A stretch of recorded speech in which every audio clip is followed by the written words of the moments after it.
Thank you very much indeed, Philip, and a warm welcome to you all. Just to say, I've put a couple of links in the chat, which I'll refer to later. One of them, the one at the bottom, is my first attempt at a Mentimeter poll, which I'll try at the end. And when we do get to that, you'll see that one of the things I'm interested in and anxious about is what we mean by recent research. Because what I'm going to give you is about 10 years old, some of it, the new discoveries, when do they cease to be new? So I apologize in advance if actually this isn't news to you at all, and you're all already very well up to date. Now, as we know, the syllabus, here we are, covers a lot of ground, but it focuses predominantly on the period between 1286 and 1298. So I'm going to do that too, and of course, the last 2 decades are covered, as you know, in the last quarter of the syllabus. Anyway, here is an outline of specifically what I'll cover in the first part of my presentation. These are the news sources, which I'll discuss, and they provide new information on the guardians elected in 1286, Wallace's role in the uprising in 1297, and on how Wallace's guardian was viewed by English government. And I'll be very interested to know from you if you think the new material on Wallace, for example, is in fact relevant for the bit of the syllabus here called Scottish Resistance and Wallace's role and the effects of Stirling Bridge. And of course, today is the anniversary of Stirling Bridge.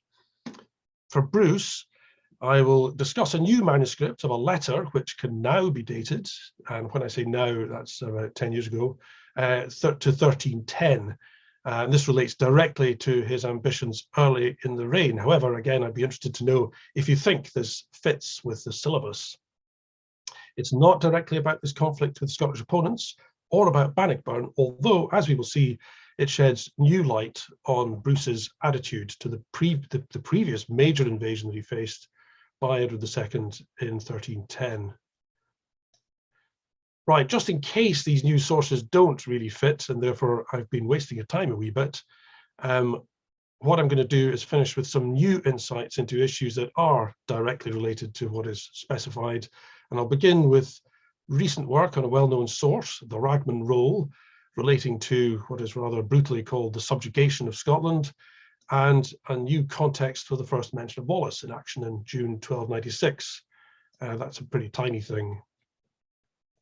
And I'll finish with a couple of key observations made by Archie Duncan about the succession crisis in 1286 and the Treaty of Bergen-Northampton in 1290. Before going any further, and this relates to the first link that I put in the chat, I would like to mention a wide-ranging resource designed for broad general education.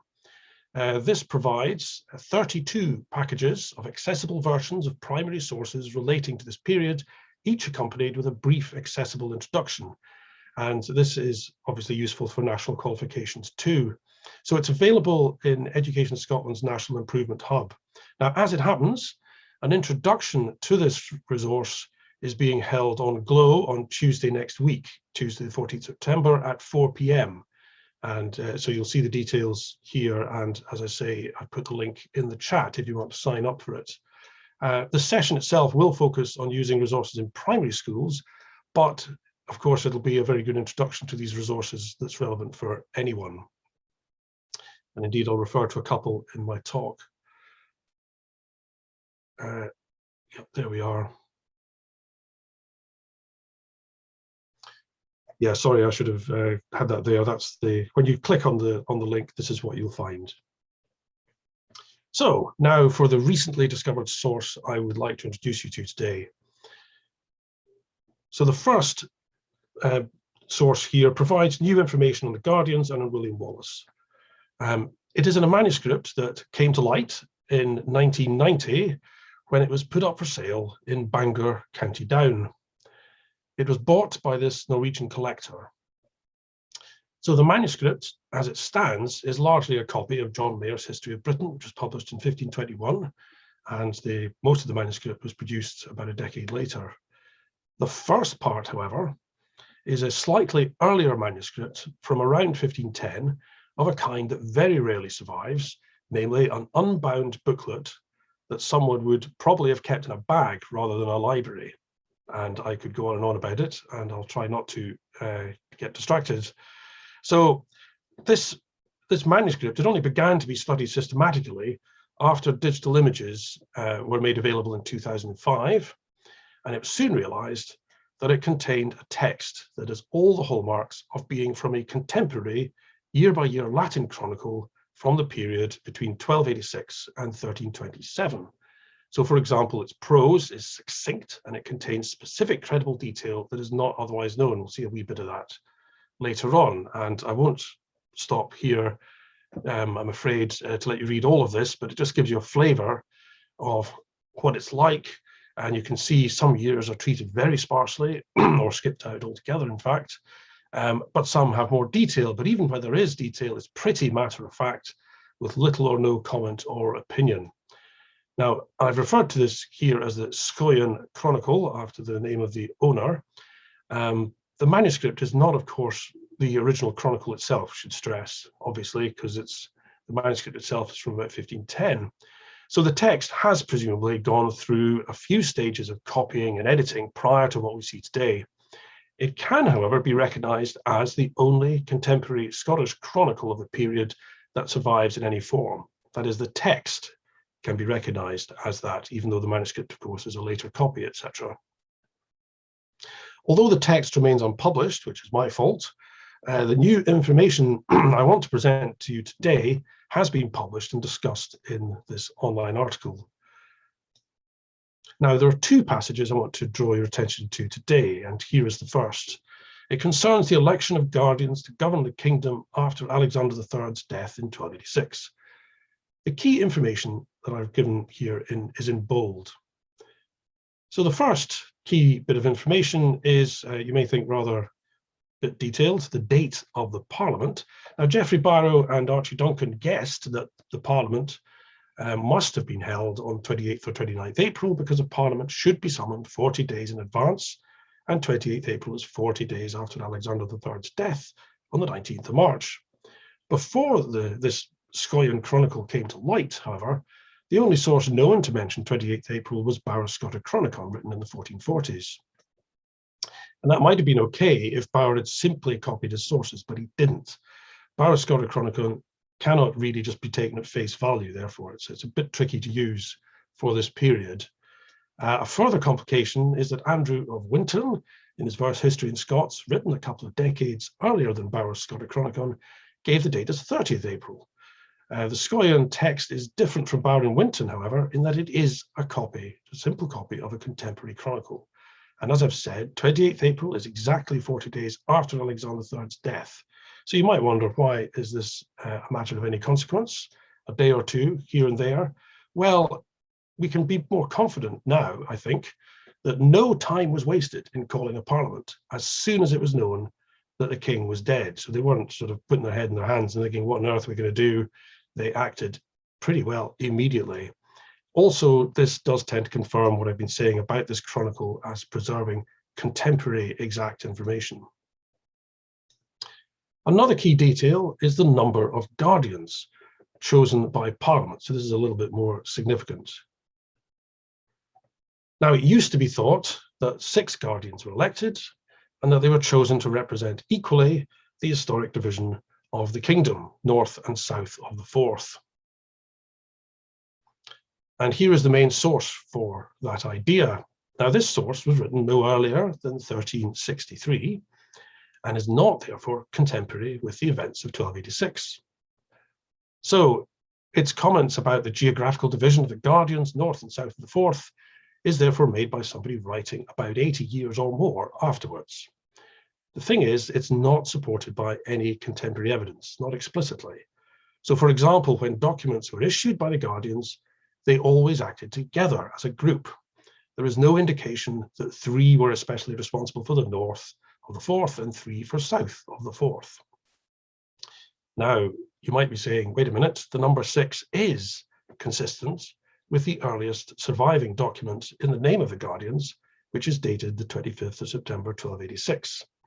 And I've got it here summarized from the People of Medieval Scotland database. So you may say, well, there we are, we've got 6 guardians. But there is an important caveat. Guardians were not replaced when they died.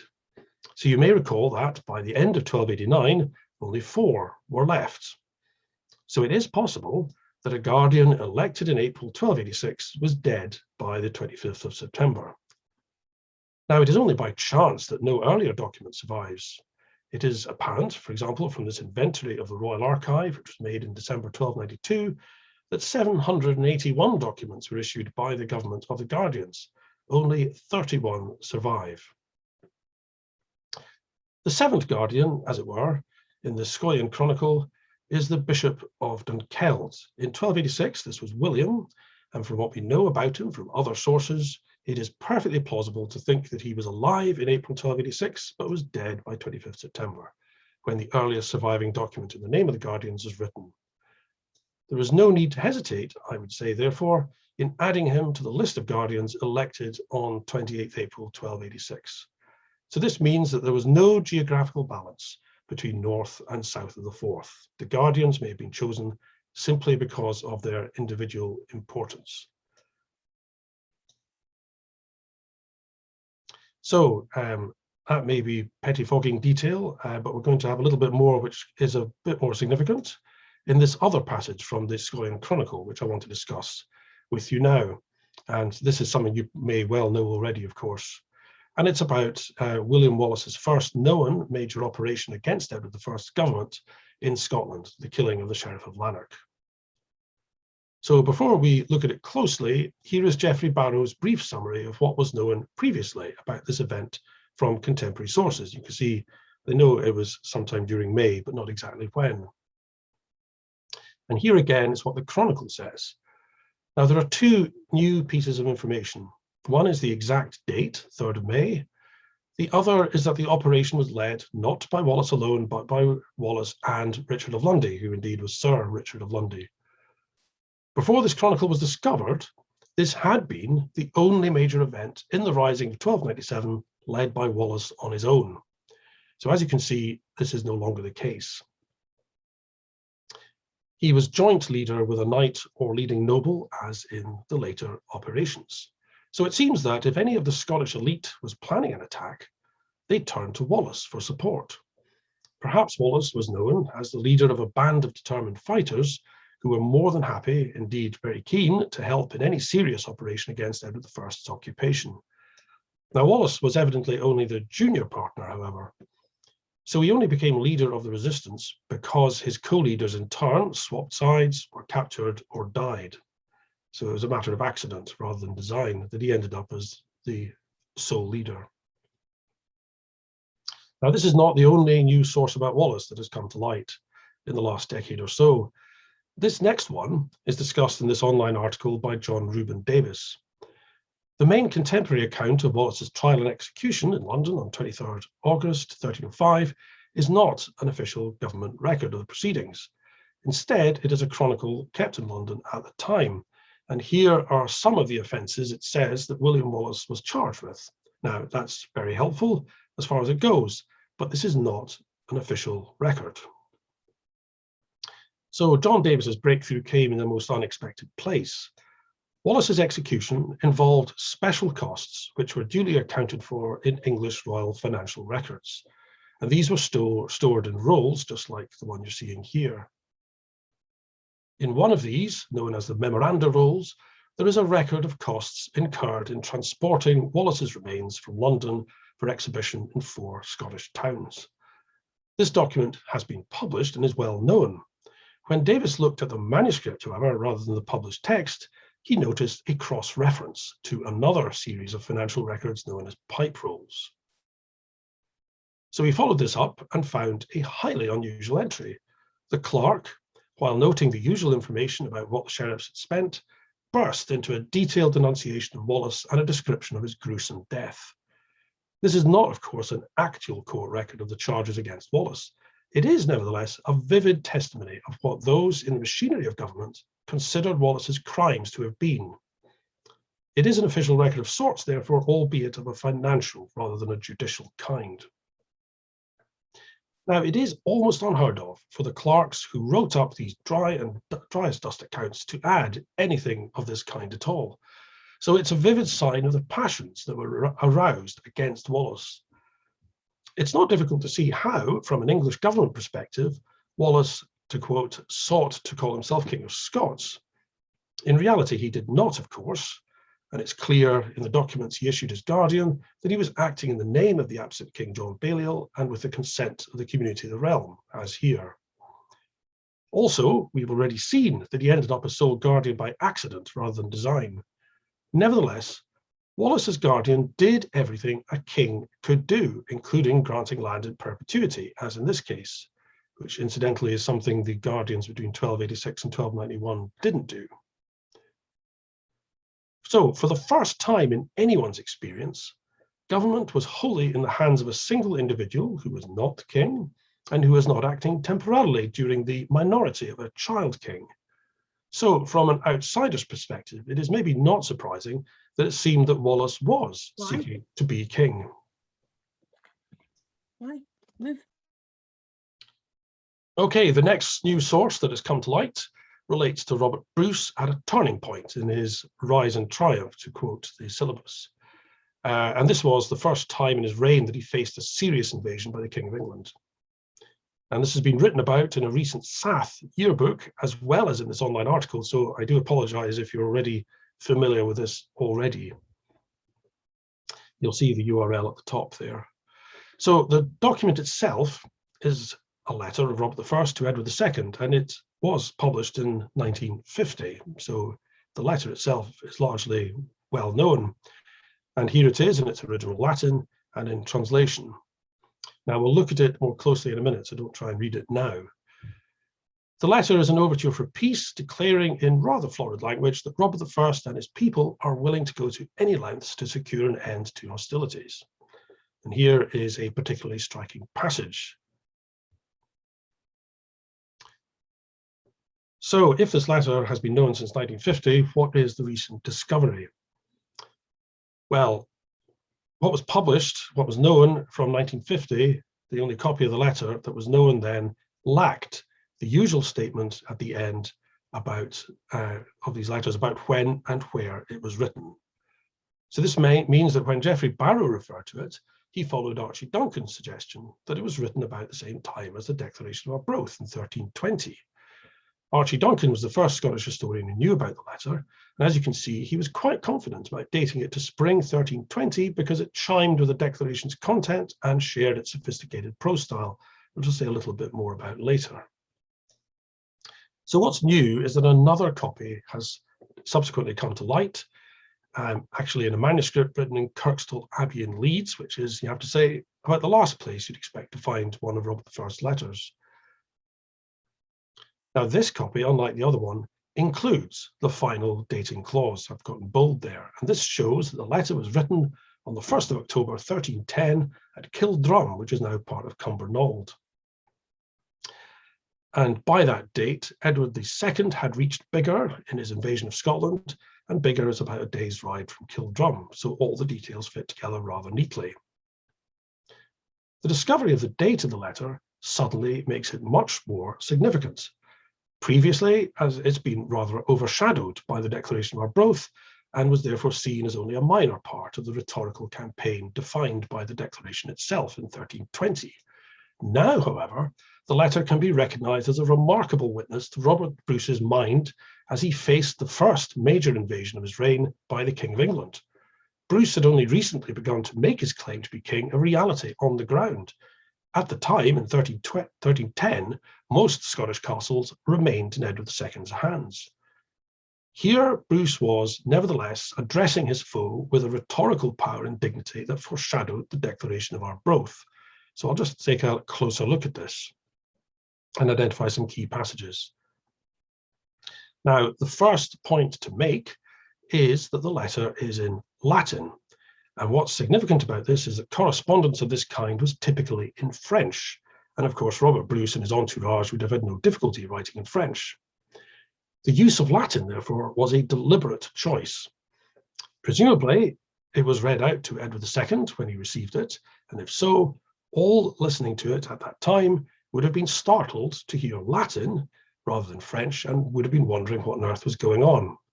Okay, so here's the translation again.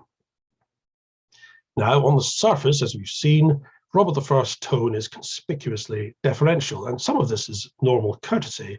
However, I think when he says towards the end, "Your Royal Eminence," that's a wee bit unnecessary. That's going a little bit over the score. You will recall that Robert is also keen to show that he's willing to do anything to bring peace between the two kingdoms. So at this point, you might ask if Robert I was feeling so threatened by the invasion that he was desperate to come to terms and was trying to put a brave face on it all. However, I think we can be quite clear this was not the case.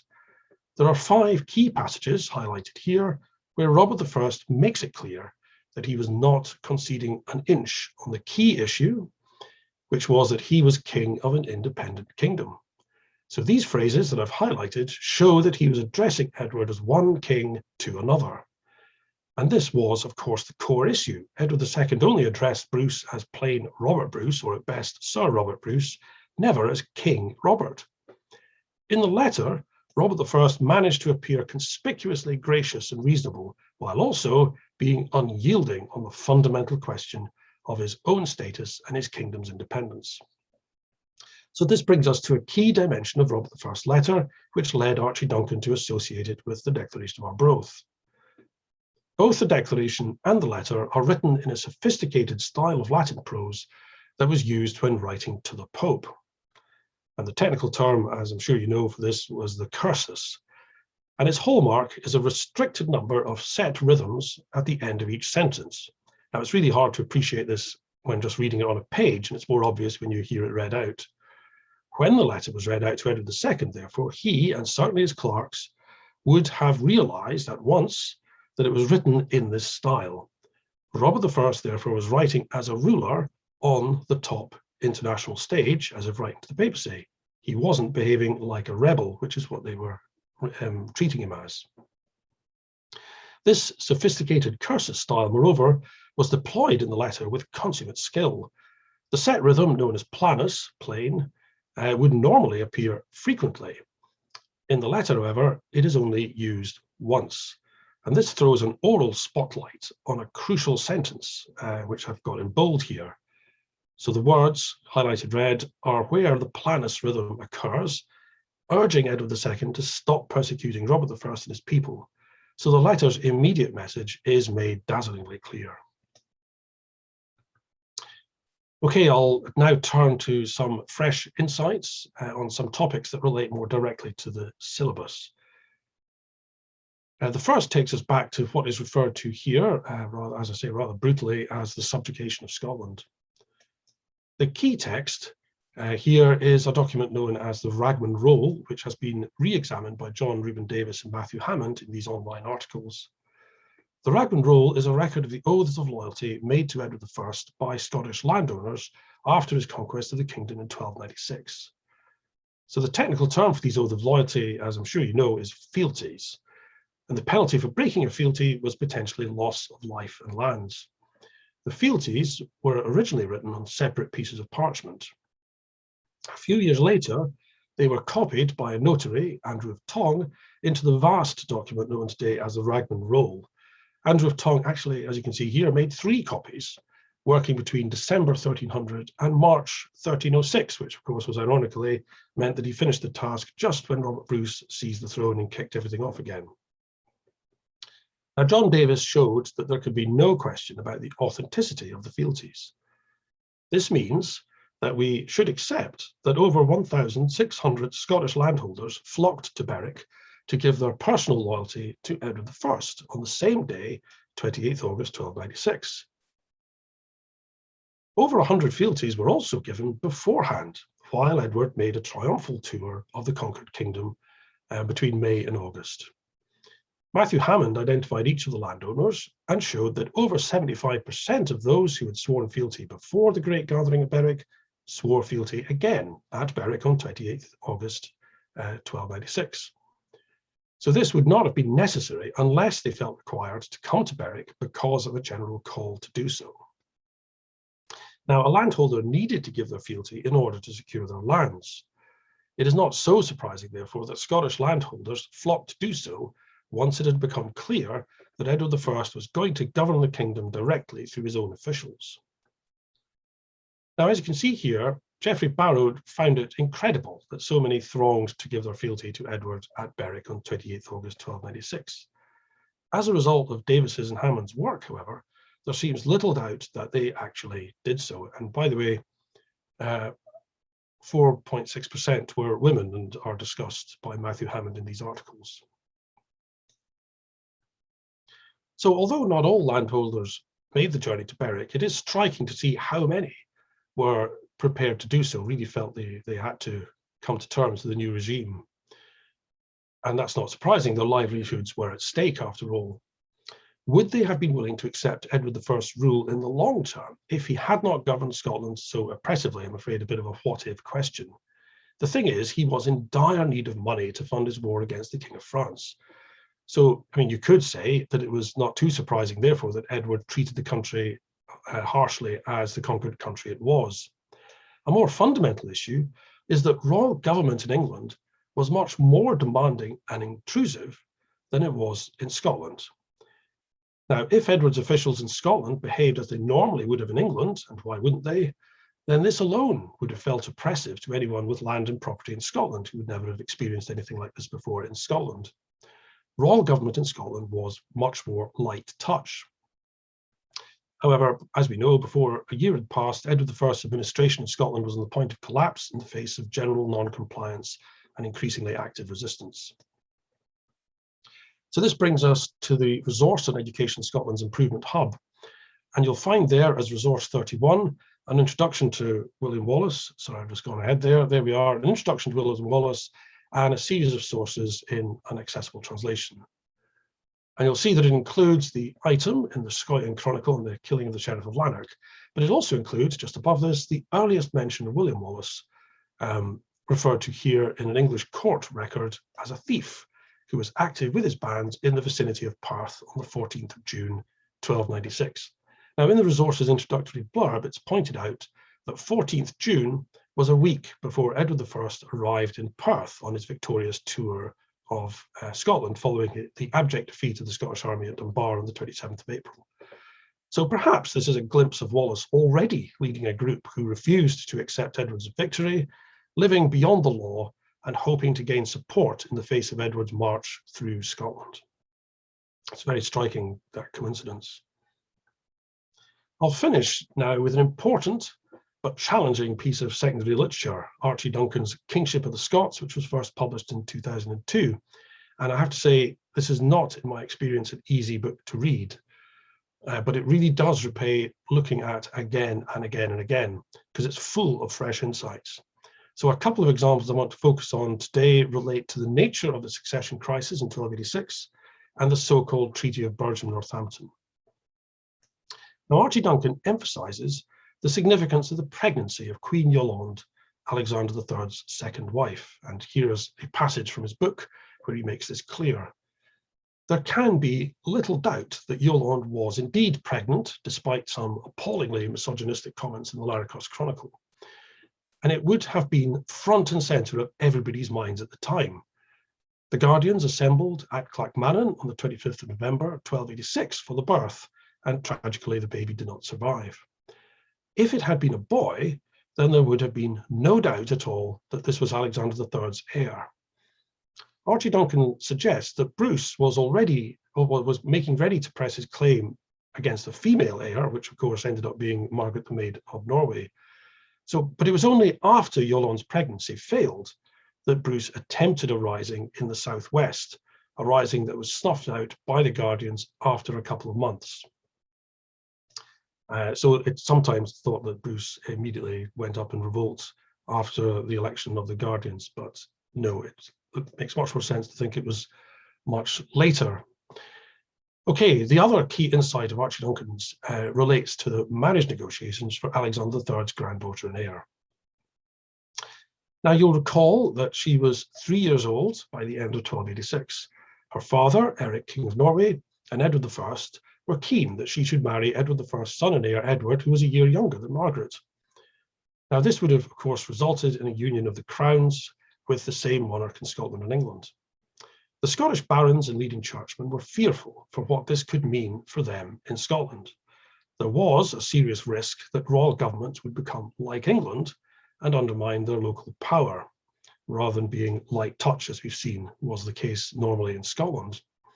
So they threatened to block the marriage as far as they could. They didn't have many cards up their sleeve, it has to be said, but they did what they could in order that Scottish independence would be guaranteed. And the detail was eventually thrashed out at Burgham in July 1290 and ratified by Edward I personally at Northampton on 28th August 1290. And this meant, ironically, that Edward I was the first King of England to give an explicit recognition of Scottish independence in writing. Archie Duncan's crucial insight was that what was agreed by Edward I was only a key step in a series of negotiations that would have led to a treaty of marriage agreed by Edward I, Eric of Norway, and the Scots. What was agreed at Burgham and ratified by Edward I at Northampton was not a treaty as such, and therefore lacked the form of a treaty, for example, a common text sealed by the principal parties themselves. The next stage, which may potentially have been the final preliminary stage, involved Edward I's Minister for Scotland, as it were, Anthony Beck, Bishop of Durham, meeting the Scottish Guardians and other leaders at Perth on the 1st of October 1290. Before matters were concluded, of course, Margaret's death became known at exactly that time, or a couple of days later.